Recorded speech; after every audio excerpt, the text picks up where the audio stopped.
আসসালামু আলাইকুম। Hello viewers, আমাদের এইখানে প্রচণ্ড পরিমাণে বৃষ্টি হচ্ছে।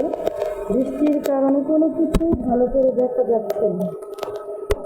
তো এইরকম বৃষ্টির দিনে আপনাদের কার কার ভুনা খিচুড়ি খাওয়া ভালো লাগে? আমার তো প্রচণ্ড পরিমাণে ভুনা খিচুড়ি ভালো লাগে। তো আপনাদের আজকে দেখাবো ভুনা খিচুড়ির রেসিপি। তো রেসিপিটা দেখার জন্য আপনারা সকলেই আমার সাথে থাকুন। ভুনা খিচুড়ি রান্না করতে আমাদের এইখানে লাগবে চাল, ডাল আর অল্প পরিমাণে নেব আমরা আলু।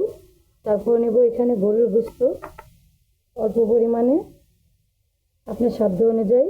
তারপরে নেব আমরা পেঁয়াজ কুচি, কাঁচামরিচ। তারপরে নেব আমরা পরিমাণ মতো ময় মশলা।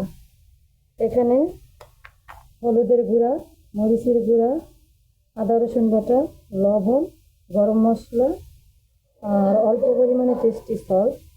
পরিমাণ মতো দেবো আমরা এখানে তেল।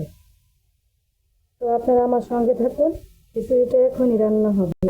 তো চলুন শুরু করা যাক। এইখানে পরিমাণ মতো দিয়ে দেবো আমরা তেল।